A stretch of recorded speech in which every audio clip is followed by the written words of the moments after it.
Ladies and gentlemen, if you love the AFL, then this is going to be a great day for you, as both of my videos are going to be AFL related today. Now, there's been a lot to talk about. Obviously, round 8 has just concluded and finished, but obviously due to the cramming of fixtures, the AFL round 9 starts tomorrow bright and early, so we've got a lot to discuss. There's a lot to go through, and we're going to see my reactions in this video, and then the video following we're going to go into the next round's predictions. So stay tuned for a lot of AFL videos right now. Let's do it.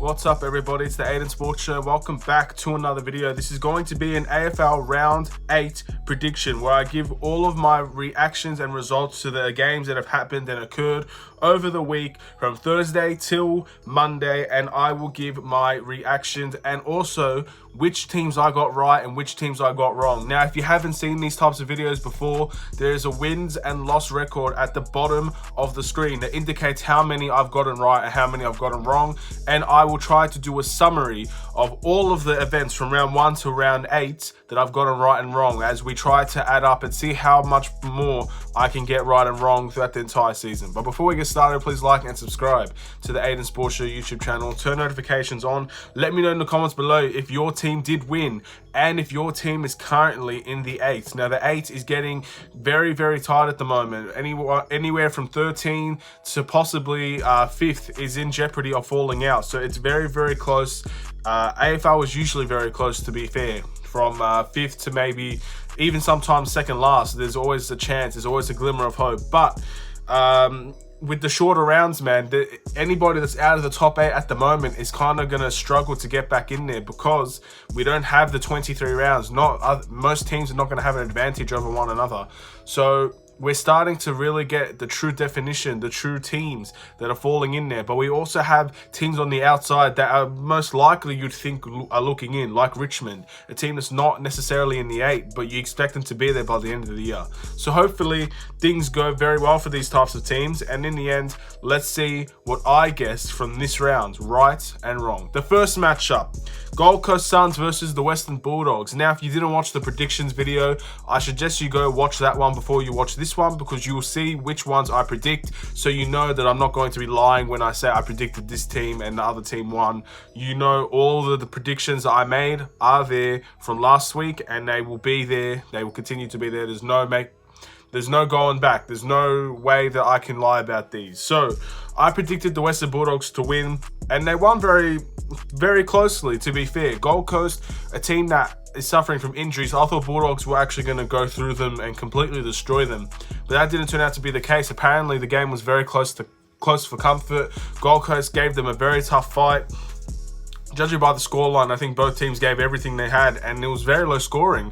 I mean, 51-46 is not the greatest scoreline you could possibly ask for an AFL game, but both teams are very exciting. So I knew this was going to be a good game going into it, but despite the scoreline, I really do think this was a good game, and that's the first victory on the board for me as I get my first win of the episode. And I think this just to give a little bit of a spoiler, this video is going to be with a bunch of victories. Anyway, going into the next game, the GWS Giants versus the Richmond Tigers. Now, the first thing I need to say is everybody, even my friends group, when I said that I was going to go for the Richmond Tigers, when I was going for the GWS Giants instead of the Richmond Tigers, people thought that I was crazy because I said it with such confidence, like it wasn't even debatable. Now, granted that I was right, 62-50 was the score. I was right. GWS did win, but if you look at how many points Richmond scored in this game, they got 6 goals and 14 behinds. So it was clear that Richmond had the forward line pressure, and that's the best thing that they're known for, pressure in the forward line, pressure all around the field. They love their pressure, and I think GWS could have easily lost this game, but in the end, Richmond just can't seem to find the goals, man. I know they had 6 goals, and that's not too bad, but you expect a team like Richmond to have so much dominance all around the field to score the goals, and it's a reoccurring theme for them. They can't seem to get the forward line pressure. They can't seem to get on the ends of some goals that they should score.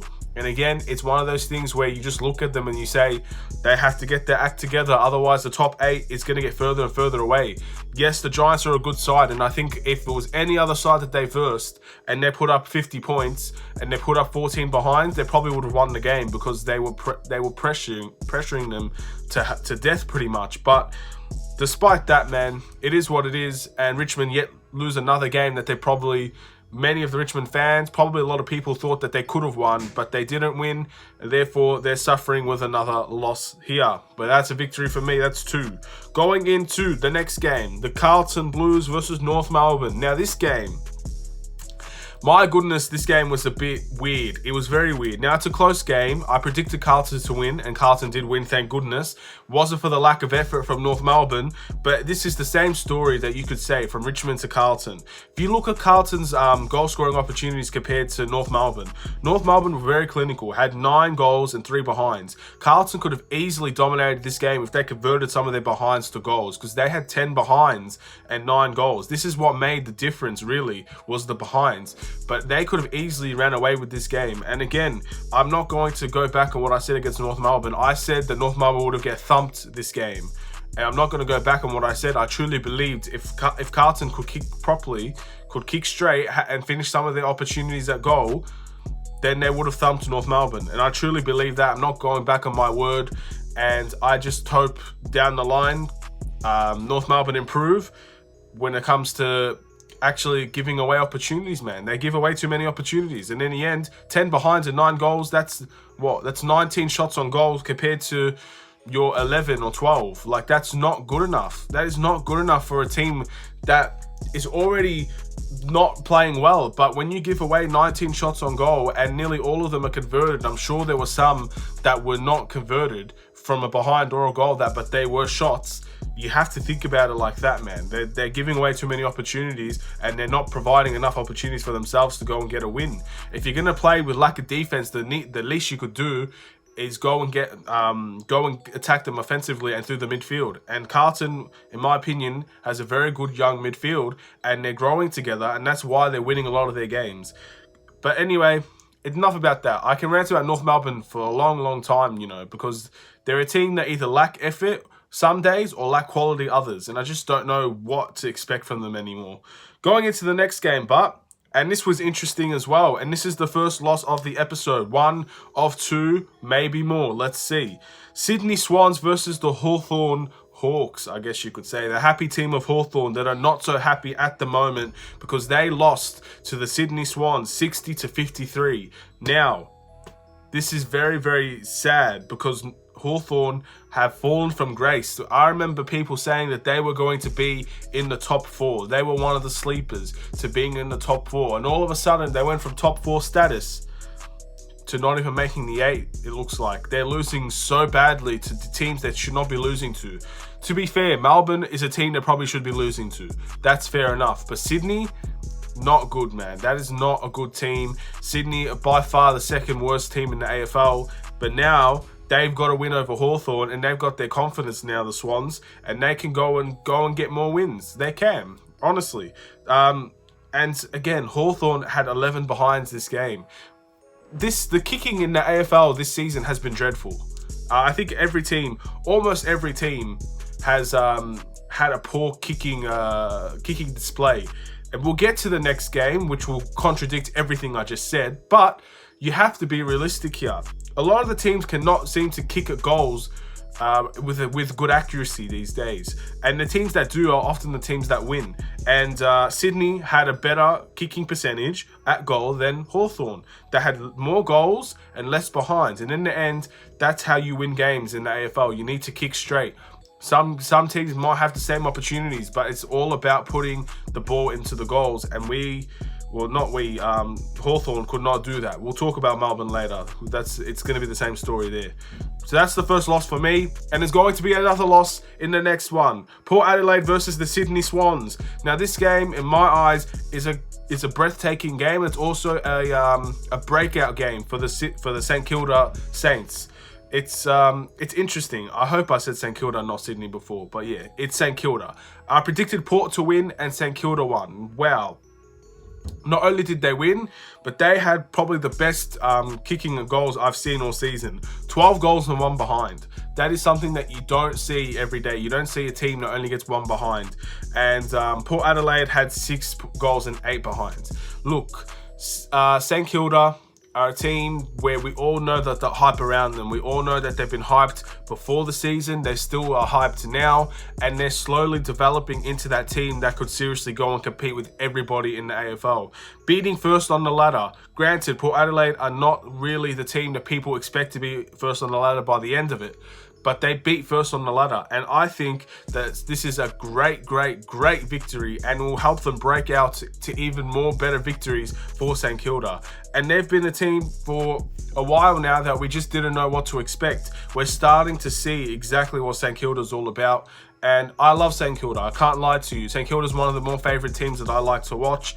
Some of my family go for them. So yeah, I kind of have a good relationship with St Kilda, and I wish good things for them. So seeing a game like this is really good for me because I like St Kilda. I like what they're about, and they have great players all around the field. And in the end, we're slowly starting to see what St Kilda's all about, and I'm willing to take that loss to see St Kilda succeed and maybe make the 8 and make some noise. That's all we want. For Port Adelaide, in the end, it was just an absolute great performance from St Kilda. So I don't see this being a knock on Port Adelaide. I just see this as St Kilda were just the better team on the night.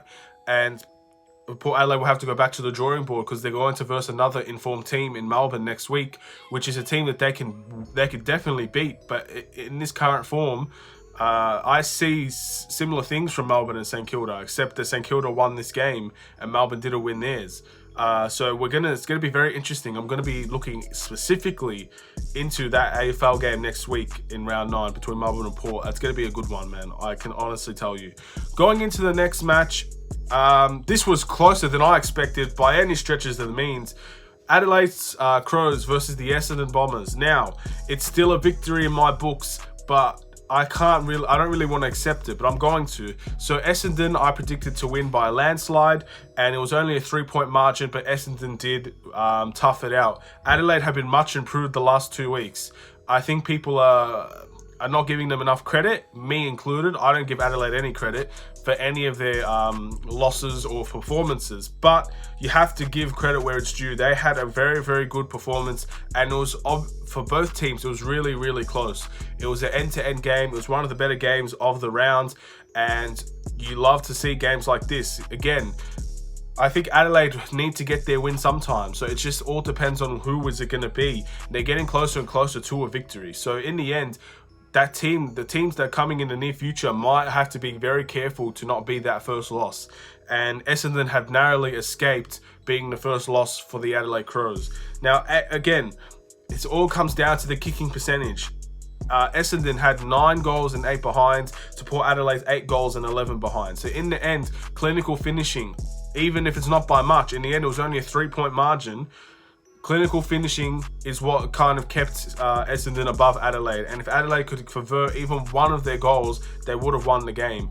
And yeah, look, in the end, it's a good win for Essendon. I'm sure they're not going to care how they win. In the end, for Essendon, I think any win is a good win for them because they're trying to make a statement that they deserve to be in the top half of the AFL. And sometimes, by hook or by crook, you just got to win the game and move on. Going into the next game, and this was an absolute thumping, and I am lost for words here, but the West Coast Eagles versus the Collingwood Magpies. Now, I predicted West Coast to win because it was back in Perth. And when it's back in Perth, it's very tough to beat teams such as Fremantle and the West Coast Eagles. But the absolute massacre that Collingwood had to face in that game was unbelievable. Now, I've seen some Collingwood fans blame the umpires. I've seen some Collingwood fans fully take responsibility for how badly their team played. It's just one of those two things, really. I feel like everybody blames the umpires, to be honest. So, but when you look at this scoreline, it was 111-45. If you look at this scoreline, you think to yourself, oh my God, how did they let this happen? Yeah, look, for a team like Collingwood, you don't see this every day that they're getting smashed. And I know they're higher up on the ladder, Collingwood, but West Coast really made an impact this game. And it just shows that they are a good team that are finding their form. 18 goals and 3 behind. Again, if you look at St Kilda's performance with 12 goals and 1 behind to West Coast's 18 and 3, very similar percentage there of how clinical they were. And Collingwood were lost for words. West Coast had more opportunities at goal and were much more clinical. And that speaks volumes because Collingwood is a very good defensive side, but they're missing players. And I'm not giving them that excuse because in the end, they lost by so badly. I don't think 1 or 2 players would have made a hell of a lot of a difference for them. But in the end, it's a great win for West Coast, and I think this is a career-defining, a breakout performance for West Coast, who have been struggling to actually get victories like this for a long period of time. They've been back on winning ways, but this is going to be a strong win for them to help bring their confidence into the next few games that they have. It's going to be very interesting to see how things will go. Going into the next game, and this game broke my heart, man. Genuinely broke my heart. The Brisbane Lions versus the Melbourne Demons. Now, I could say this every episode. I'm a Melbourne fan. I predicted Brisbane to win, and Brisbane won. But honestly, this was Melbourne's game to lose. Now, that second quarter was by far Brisbane's best quarter, and that's ended up getting them the victory. We had to defend for the entire 17 or however long minutes that the quarters are. We had to fight for our lives, basically, in that quarter. But besides that, man, Melbourne were probably the better team all around. Now, the midfield and the ruck hitting for Melbourne is a serious discussion of what we lost this game. Because Max Gawn had a fantastic games when it comes to hitouts, when it comes to marks and defense. I think Max Gawn was one of our better players. Obviously, Jack Viney was by far the best player. Jack Viney absolutely toughed us out through that entire game to make it close and almost gave us the chance to win it. But deep down, that midfield was not good enough against Brisbane. I say that Melbourne have one of the best midfields in the world. Well, today or against Brisbane, they didn't really show that they were. Obviously, Brisbane have a fantastic midfield as well. And anytime Max Gawn won a hit out, it went to Brisbane. It never went to one of our players. We lost very badly in clearances. But in the end, the one thing to take away from this game against Brisbane is that we can take it to good teams. Because I think Brisbane, in my opinion, is one of the best, if not the best team in the AFL at the moment. And the fact that we got close and we probably should have won that game gives me a message that hopefully deep down the line, maybe in a year or maybe in this season, we can go and attack teams and we can use our form to help get some victories that we probably didn't get last season. I don't think we're quality of second last like we were last season. I truly think we have the quality and the ability to go and make the top 8. Now, this season is going to be a bit of a stretch now, but we are a game behind everybody else, and we do have a lot of fantastic players in form at the moment. Our midfield was in form. We had Jack Viney, Petrarca was great, Max Gawn was great, but overall our midfield was basically taken advantage of from hitouts. So in the end, I'm really looking forward to the rest of the Melbourne season. Win, lose or draw, I'm liking the progress that we're actually seeing from our team from the very start of the season till now. It's almost like a completely different team, and Wiedemann has a lot to do with that. Obviously, our forward line has gotten a lot better over the course of the few weeks, and I'm very proud of that team. Despite losing that game, I am proud of my team, but of course I had to pick Brisbane. They were second on the ladder, for crying out loud. How could I not pick second on the ladder when we were 12th and now we're at 13th at the time? Last but not least, we've got the Geelong Cats versus the Fremantle Dockers, and this was absolutely woeful, to be honest. I'm not sure what the circumstances was. I didn't watch this game, but 16-48, Geelong's favour. I picked Geelong to win and they won very comfortably, but this is in Perth, and Fremantle lost this badly. Now, they only had 6 shots on goal to Geelong's 18. First of all, that is the big message where it comes to being clinical, but sometimes you need the chances, man. Like, my goodness, you need the chances. I can't believe that they only had 6 shots on goal the entirety of that game. I know Geelong are a good team, but they're not a team that you expect to hold down a team like Fremantle the entire game. It's just not how I saw this going. But you have to give all credit to Geelong for a great win. They've been in form as well over the last few weeks, and they rightfully deserve that victory, and that's another win for me. Now it's time to give my winners and losers of the week. Now, this is going to be a very, very difficult decision as well. There's been a bunch of great performances, and I feel like a lot of teams deserve the winner of the week. The loser of the week, not so much. In the end, I know that one, but I'm going to start off with the winners.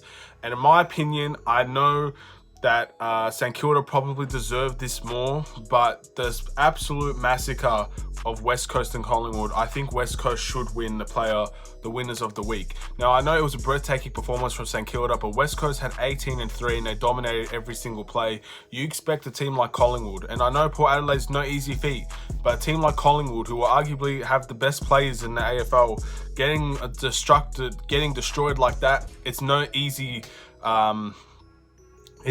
pickings, man. It's not a tough, it's not easy to go and beat a team like that the way that they did, despite anything that Collingwood are going through at the moment. I know Collingwood have a lot of drama around their team, but losing to West Coast like that is just, in my opinion, just makes West Coast look a much better team. So they're my winners of the week. If you guys give it to St Kilda, I 100% salute you guys.